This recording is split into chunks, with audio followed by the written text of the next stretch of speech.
Sementara itu, Jalan Sehat juga digelar untuk memperingati HUT ke-9 SMK Bali Dewata dan HUT ke-7 SMK Kesehatan Bali Dewata.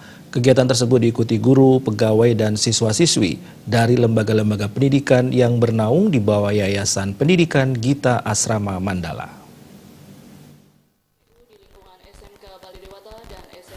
Peserta jalan santai dilepas oleh Kabid SMK Dinas Pendidikan Provinsi Bali, Made Sutarjana, didampingi Camat Denpasar Utara, Nyaman Lodre, Ketua Yayasan Gita Asrama Mandala, Wen Cahyadi Adiguna, Kepala SMK Bali Dewata, Niketut Sutarsih, dan Kepala SMK Kesehatan Bali Dewata, NS Nikadek Bayu Sinta Sri Utami.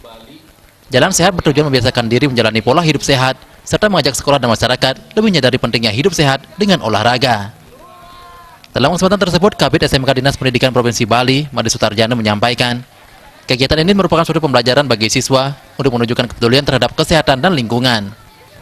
Terkait pencanangan revitalisasi sekolah menengah kejuruan SMK dalam rangka peningkatan kualitas dan daya saing sumber daya manusia SDM Indonesia, Made Sutarjana mengatakan, pada tahun 2020 sampai 2025, 5.000 SMK dirancang untuk revitalisasi. SMK Bali Dewata masuk program pertama. Harapannya dengan program revitalisasi ini, SMK Bali Dewata ini bisa ditunjang fasilitas ruang praktik dan sarana-prasarana yang lengkap. Dan salah satunya adalah SMK Bali Dewata, itu adalah masuk program yang pertama dari 5.000 SMK revitalisasi ini. SMK Bali Dewata sudah dipanggil, sudah di BIMTEK kemarin pada tanggal 28 sampai dengan 30 di Jogja, bahwa segala rancangan pembiayaan dan kebutuhan itu memang dibuat oleh sekolah sendiri. Apa yang dibutuhkan, karena harapan daripada pemerintah bahwa SMK ini bisa ditunjang ruang prakteknya dan sarana prasarananya yang lengkap. Sementara Kepala SMK Kesehatan Bali Dewata, NS Nikadek Bayu Sinta Sri Utami, didampingi Kepala SMK Bali Dewata, Niketut Sutarsih mengatakan, ke depan pihaknya akan selalu berupaya meningkatkan kualitas pendidikan agar semakin maju setiap tahun. Oleh karena itu, penyediaan sarana dan prasarana pendukung pendidikan menjadi prioritas utama dalam upaya menghasilkan lulusan yang berkualitas. Pihaknya juga berterima kasih kepada masyarakat yang terus mempercayakan pendidikan putra-putrinya kepada Sekolah Bali Dewata.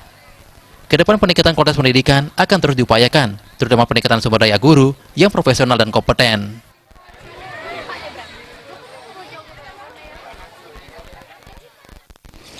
Harapan kami tentu SMK Bali Dewata dan SMK Kesehatan Bali Dewata selalu dapat meningkatkan kualitas dan kuantitasnya agar lebih maju.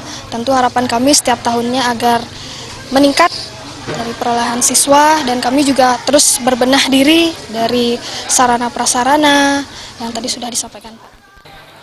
Peserta jalan santai menempuh rute kurang lebih sejauh 5 km. Serangkaian HUT SMK Bali Dewata ke-9 dan SMK Kesehatan Bali Dewata ke-7 dilaksanakan pula berbagai lomba internal dan eksternal. Puncak HUT akan dilaksanakan pada 12 Desember 2019 mendatang. Adi Setiawan, Bali TV.